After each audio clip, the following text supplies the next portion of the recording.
কলকাতার পাশাপাশি প্রায় সব জেলাতেই ভুরি ভুরি এপিক গরমিলের অভিযোগ উঠেছে।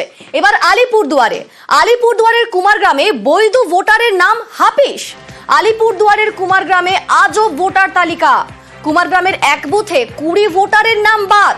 ঠিক কি কি অভিযোগ সেখান থেকে উঠে আসছে, আমাদের সঙ্গে রাজকুমার রয়েছে। রাজকুমার বলতে পারবে। রাজকুমার, দেখো সোনিয়া, যেটা অভিযোগ উঠেছে সেটা হচ্ছে কুমারগ্রাম ব্লকের একটি মাত্র বুথে, যে বুথ নাম্বার হচ্ছে 10-61, এই বুথে একবারে 20 জন ভোটারের নাম উধাও ভোটার তালিকা থেকে।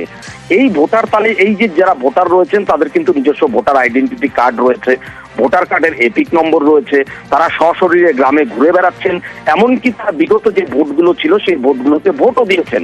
তারপরেও এরা অভিযোগ তুলেছে যে এই একটি বুথে 20 জন ভোটারের নাম ভোটার তালিকায় নেই। ভোটার তালিকা থেকে 20 জনের ভোটারের নাম উধাও হয়ে গেছে। এই ঘটনা নিয়ে কিন্তু ইতিমধ্যেই শোরগোল তৈরি হয়েছে। তারা প্রশাসনের দ্বারস্থ হয়েছে, যে যখন তারা দেখতে পেয়েছেন যে ভোটার তালিকায় তাদের নাম নেই, তারা প্রশাসনের কাছে আবেদন জানিয়েছেন যে আবার তাদের নামটা যেন তুলে দেওয়া হয়। এবং তারা এও বলেছেন যদি এবার নাম না তোলা হয় তাহলে কিন্তু তারা আদালতের দ্বারস্থ হবেন। এবং শুধু তাই নয়, এই ঘটনা নিয়ে তৃণমূল বিজেপি রাজনৈতিক তরজা শুরু হয়েছে। বেশ, ধন্যবাদ রাজকুমার।